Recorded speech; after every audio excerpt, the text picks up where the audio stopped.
আসসালামু আলাইকুম সবাইকে। অচেনা ভালোবাসা গল্পের 23 নম্বর পার্ট। তো বেশি কথা না বলে চলুন গল্প শুরু করা যাক। দুপুরের খাবার শেষে সবাই বসার ঘরে আরাম করে বসে বিভিন্ন ধরনের গল্প করতে লাগলো। এর মাঝে স্নিগ্ধ নীরবকে নিয়ে নীরবের ঘরে চলে গেল। জোনাকি সেটা খেয়াল করলো সবার মাঝ থেকে এই দুজন উঠে গেল কেন। তবে বেশি ভাবার সময় পেল না, কারণ তার কোলে থাকা রাফা। জোনাকির মনে হচ্ছে না রাফা আজ তাকে ছেড়ে আদৌ যাবে। অবশ্য তারও যে ছাড়তে ইচ্ছা করছে না। মেয়েটা যে বড্ড আদুরে, তার মাম্মাটাকে নিজের মতো কেমন মামা ফিল আসছে। ভাবতেই জোনাকি নিজেকে নির্লজ্জ মনে হচ্ছে। রাফা বলল, মাম্মা বাবার কাছে যাব। জোনাকি বুঝলো রাফা রায়হানের কথা বলছে। সে রায়হানকে বাবা আর স্নিগ্ধকে ডাভা বলে ডাকে। জোনাকি সোফা থেকে উঠে দাঁড়িয়ে গেস্ট রুমের দিকে যায়। সেখানে রায়হান ঘুমিয়ে আছে। সে খেয়ে দিয়ে ঘুমাতে চলে গেছে। জোনাকি সে ঘরের সামনে গিয়ে দরজায় ঠকঠক করতে রায়হান জেগে যায়। দরজা খোলা আছে, তবে এভাবে না জানিয়ে যাওয়াটা ঠিক হবে না। তারপর বলল, মাম্মা বাবা কি অনেক ঘুমোচ্ছে। জোনাকি বলল, রাফা বাবার হয়তো অনেক ঘুম পেয়েছে, তাই হয়তো। আর কিছু বলার আগে ভেতর থেকে স্নিগ্ধ দরজাটা খুললো। ভেতরে ডিবানে নীরবও বসে আছে। জোনাকি অবাক হলো স্নিগ্ধ আর নীরবকে দেখে, কারণ সে তো নীরবের ঘরে যেতে দেখেছিল এদের, কিন্তু এখানে এরা কি করছে। স্নিগ্ধ একটু ভ্রু চেয়ে বলল, বাবু আর বাবুর মা হঠাৎ বাবুর বাবার কাছে। জোনাকি চোখ ছোট ছোট করে রসিয়ে রসিয়ে বলল, হ্যাঁ স্নিগ্ধ ভাই, বাবুর মা আর বাবু বাবুর বাবার কাছে এসেছে, তাই আপনি একটু সরে দাঁড়ালে ভালো হয়। বাবুর বাবা তো ভেতরে, সরুন তো দেখি। বলতে বলতে সে স্নিগ্ধকে পাশ কাটিয়ে ভেতরে চলে গেল। স্নিগ্ধ খাম্বার মতো দাঁড়িয়ে রইল সেখানে। জোনাকির কথার ঠিক মানেটা বুঝতে পেরে হাত মুষ্টিবদ্ধ করে নিল। মেয়েটা কি অতিরিক্ত বলে ফেললো না? জোনাকির কাছে বেশ ভালো লেগেছে। সবসময় স্নিগ্ধ তাকে এটা সেটা বলে ফেটে যাওয়া বেলুনের মতো চুপসে ফেলে, আর সে বেশ ভালোই বলেছে স্নিগ্ধকে। ওয়াহ জোনাকি ওয়াহ। তারপর বলল, নিন রায়ান ভাইয়া, রাফা আপনাকে খুঁজছে। বলে বিছানায় বসে থাকা রায়ানের পাশে রাফাকে বসিয়ে দিল। রাফা রায়ানের কাছে গিয়ে ঘেসে ঘেসে বলল, বাবা তোমার সাথে কথা আছে। রায়ান বলল, কি মা বলো। রাফা বলল, বাবা মাম্মা কি আমাদের সাথে যাবে। রাফার কথায় সবাই একে অপরের দিকে তাকালো। জোনাকির মনে এই ভয় ছিল। রাফা যেভাবে তাকে নিজের মা হিসেবে মেনে নিয়েছে সেটা দেখলে তো যে কেউ ভাববে রাফা তারই মেয়ে। রায়ান রাফাকে নিজের কোলে নিয়ে আদুরে গলায় বলল, মাম্মা তো এই বাসায় থাকবে, তুমি না হয় আবার পরে এসো মাম্মার কাছে। রাফা হাসি খুশি মুখটা নিমিশে অন্ধকার হয়ে গেল। সে টুলটুলটে বলল, উহুম বাবা, মাম্মা যাবে আমাদের সাথে। রায়ান একটা দীর্ঘশ্বাস ফেললো। তার নিজেকে অসহায় লাগছে। এই বাচ্চা মেয়েকে সে কিভাবে বুঝাবে। চাইলে সে জোনাকিকে মাম্মা বলতে পারে, কিন্তু চাইলে যে তাকে নিজের মা করে নিয়ে যেতে পারবে না। স্নিগ্ধ ব্যাপারটাকে হ্যান্ডেল করার জন্য রাফার কাছে এসে বসলো। রাফাকে নিজের কাছে টেনে নিয়ে বলল, মাম্মা এখন বিজি আছে, পরে সময় করে যাবে, বুঝেছো। রাফা বলল, মাম্মা কেন যেতে পারবে না দাদা, সে কি সবসময় বিজি থাকে। স্নিগ্ধ বলল, না রাফা, মাম্মার অনেক কাজ করতে হয় এই বাসায় থেকে। রাফা বলল, তাহলে বাবাকে বলো তুতুল চাচ্চুর মতো বিয়ে করতে। বাবা মাম্মাকে বিয়ে করবে, তাহলে তো মাম্মা আমার সাথে যেতে পারবে। বলে হাততালি দিতে স্নিগ্ধের কুল থেকে নেমে রায়ানের কাছে চলে গেল। এদিকে বাকিরা স্তব্ধ হয়ে গেল রাফার কথা শুনে। স্নিগ্ধের তো বুক ধক করে উঠলো এমন কথাই। যেখানে সে মানুষটাকে নিজের থেকে দূরে রাখতে চাইছে না, সেখানে থেকে অন্য কারো হাতে কিভাবে দেবে। ভাবতে যেন শ্বাস আটকে আসছে তার। জোনাকিকে হারিয়ে ফেলার এক অসহ্য যন্ত্রণা ঘিরে ধরেছে তাকে। রাফা বলল, বাবা আমি ঠিক বলেছি না, মাম্মা আর তোমার বিয়ে হবে। বলে খিলখিল করে হাসলো, যেন কোনো এক বড় সমস্যার সমাধান করতে পেরেছে সে। নীরব রাফার কথায় ঠোঁট টিপে হাসতে লাগলো। এই মুহূর্তে ঘরে থাকা সকলের মুখভঙ্গি সে ভালোই উপভোগ করছে। তার বোনটা তো চোখ কপালে তুলে দাঁড়িয়ে আছে। নীরব ডিবান থেকে উঠে দাঁড়িয়ে রাফার দিকে তাকিয়ে বলল, রাফা তাহলে চলো আমরা কাজী ডেকে আনি, যেহেতু কনে পাত্র রাজি আছে। বলে হাসতে থাকা রাফাকে কোলে নিয়ে নিল। জোনাকির দিকে তাকিয়ে বলল, নিয়ে রাফাকে আর এখান থেকে যা, আমাদের কিছু দরকারি কথা আছে। জোনাকিও হ্যাঁ বুদক মাথা দুলিয়ে রাফাকে কোলে নিয়ে সেখান থেকে চলে আসলো। জোনাকি রাফাকে নিয়ে নিজের ঘরে চলে গেল। তাকে সেখানে আসতে দেখে রিয়াও তার পিছু পিছু আসলো। তারা বারান্দায় গ্রিল ধরে দাঁড়ালো। তারপর বলল, জানিস জোনাকি, তোর লাইন এখন পুরো ক্লিয়ার। জোনাকি অবশ দৃষ্টিতে তাকালো রিয়ার দিকে। রিয়া হেসে হেসে বলল, আরে বাবা, আমার মিস বান্ধবী ওরফে কায়রা কানাডায় চলে গিয়েছে। এমনকি সে তার বাবাকেও এই বিয়ের জন্য না করে দিয়েছে। সে নাকি এখন তার কেরিয়ার নিয়েই ভাবছে আপাতত। স্নিগ্ধ কিংবা অন্য কাউকে সে নিজের জীবনের সাথে জুড়তে চায় না। খুশি হয়েছিস? জোনাকি রিয়ার কথায় অবাক হলো। যে মেয়ে দুদিন আগেও স্নিগ্ধকে বিয়ে করার জন্য পাগল প্রায় ছিল, সে এখন স্নিগ্ধকে বিয়ে করতে অস্বীকার করছে। জোনাকি প্রশ্নটা আর চেপে রাখলো না। রিয়ার দিকে কৌতূহল দৃষ্টি নিয়ে বলল, রিয়া আপু, কায়রা হঠাৎ চলে গেল কেন? মাত্রই তো কানাডা থেকে ফিরলো, আর এর মধ্যেই চলে গেল।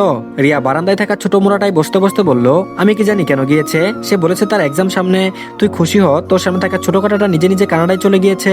না হয় তোর আর ভাইয়ার প্রেমের ভিলেন তো এই কায়রাই সবার আগে হতো। জোনাকি তপ্ত শ্বাস ফেলে রিয়ার দিকে তাকিয়ে বলল, আপু তোমার ভাই আর আমি কোনো প্রেম টেম করছে না, বুঝলে। রিয়া বলল, না গো, বুঝিনি। জোনাকি বারান্দার গ্রিল ধরে বাইরে তাকিয়ে রাস্তাটা দেখতে লাগলো।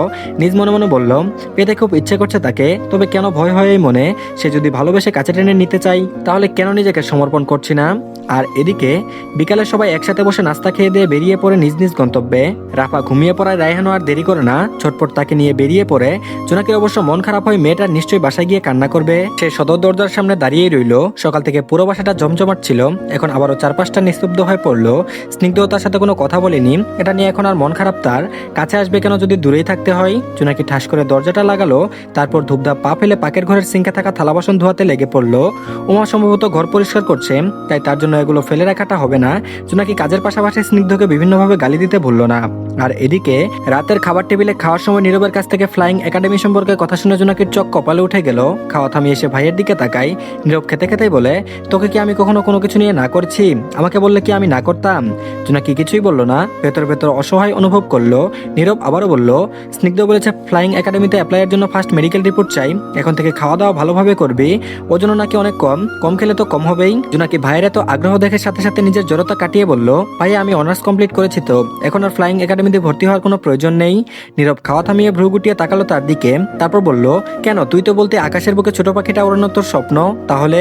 জোনাকি বলল, ভাই আমি তখন ছোট ছিলাম তাই বলতাম, এখন আমি বড় হয়েছি, এখন আর সেই স্বপ্ন আমি দেখি না, তাই এই ব্যাপারে আর কোনো কথা বাড়িও না।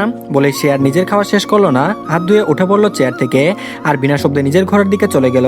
উমা আর নীরব একে অপরের দিকে তাকিয়ে দীর্ঘ নিঃশ্বাস ছাড়লো। মেয়েটা বড্ড চাওয়া স্বভাবের হয়ে গেছে, নিজের ইচ্ছা অনিচ্ছা কোনো কিছুই প্রকাশ করতে চায় না। আর এদিকে ডিপার্টমেন্টের কর্নারের সিটে বসে আছে জোনাকি, অনেক নোটস জমে আছে তাই সেগুলোই কমপ্লিট করছিল। তানিয়া এখনো আসেনি, আসবে নাকি তাও জানে না জোনাকি। ক্লাসের অন্যান্য ছাত্রছাত্রীরা বলতে লাগলো, রায়ান স্যারের সাথে নিশ্চয়ই এই মেয়ের কোনো সম্পর্ক আছে। ছি ছি, শেষ পর্যন্ত কিনা স্যারের সাথে লুটুর পুটুর করছে এই মেয়ে।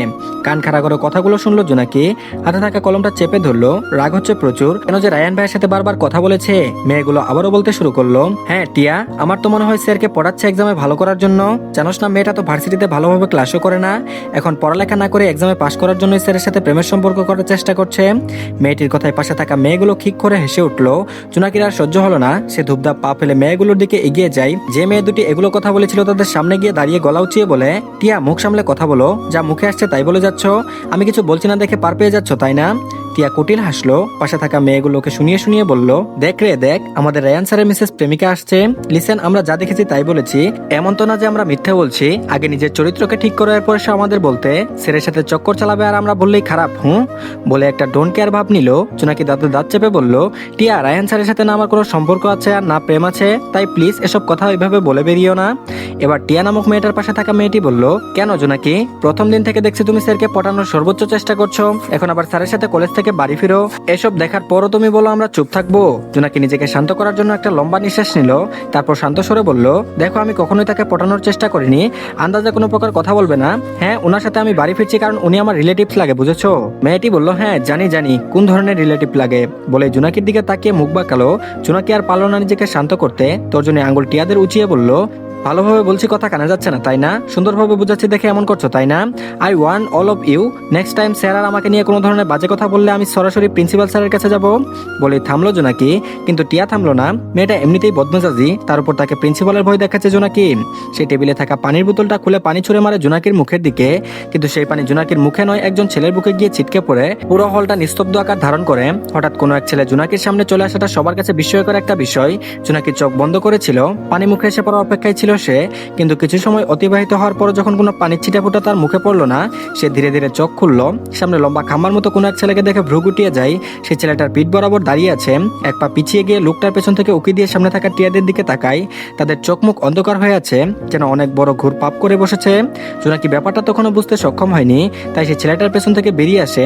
তখন সে ছেলেটার সামনে পানির বোতলটা পড়ে আছে এবং পানি মেঝেতে পড়ে আছে, অর্থাৎ টিয়া পানি ছুঁড়ে মেরেছে। জোনাকি নিজের মুখে হাত দেয়, না তার মুখে পানির ছিটা ফোঁটাও নেই। সে ছেলেটাকে পাশ কাটিয়ে টিয়াদের দিকে এগিয়ে যাওয়ার জন্য এগোতেই তার চোখ যায় ভেজা স্নিগ্ধর দিকে, মানে তার শার্ট মুখ পুরো ভিজে ডুবুডুবু হয়ে আছে। জোনাকির চোখ জোড়া বড় বড় আকার ধারণ করে। স্নিগ্ধকে সে একদমই আশা করেনি এখানে, তাও আবার এমন ভেজা অবস্থায়। জোনাকি অপেক্ষা করে না, স্নিগ্ধের দিকে এগিয়ে গিয়ে ব্যতিগ্রস্ত হয়ে শার্টটা ছাড়তে থাকে। তার ধারণা হয়তো স্নিগ্ধ ভুলবশত তার দিকে আসতে টিয়ার ছুঁড়ে মারা পানিটা স্নিগ্ধের গায়ে এসে পড়ে। জোনাকি বলল, স্নিগ্ধ ভাই সরি, আপনি কখন এলেন? এলেন তো এলেন, আমার সামনে দাঁড়াতে গেলেন কেন? জোনাকি স্নিগ্ধের গায়ের শার্টটার পানি ঝাড়তে ঝাড়তে কথাগুলো বলল। স্নিগ্ধ চট করে তার হাতটা ধরে নিজের পাশে টেনে দাঁড় করালো। তার মুখভঙ্গি অত্যন্ত গভীর। সে তার গম্ভীর কণ্ঠে টিয়াদের দিকে তাকিয়ে বলল, ওকে পানি ছুঁড়ে মারার সাহস হলো কি করে? ওকে খারাপ কথা বলার সাহস হলো কি করে? ইউ নো হোয়াট, তোমরা যে ক্রাইম করেছো তার জন্য কতটা স্ট্রাগল করতে হবে? স্নিগ্ধের গম্ভীর কণ্ঠে উক্ত কথাগুলো নিস্তব্ধ পরিবেশটাকে নিমিষেই ভয়ানক করে তুললো। না চাইতেও টিয়ার ওর ফ্রেন্ডরা ভয়ে কাঁপাকাঁপি শুরু করে দিল। জোনাকি সবার কর্মকাণ্ড দেখতে লাগলো। যাক, স্নিগ্ধ এসে মনে হয় ভালোই করলো। তো ধন্যবাদ সবাইকে। এই পার্টটি এই পর্যন্তই, পরবর্তী পার্টও দিয়ে দেওয়া হয়েছে, কমেন্ট বক্সে লিঙ্ক পেয়ে যাবেন আর ডিসক্রিপশন বক্সেও। তো সবাই দেখে নেবেন আর চ্যানেলটিকে সাবস্ক্রাইব করে দিন, আর সবাই অবশ্যই ভিডিওতে একটা লাইক দিবেন। আল্লাহ হাফেজ, ভালো থাকবেন সবাই।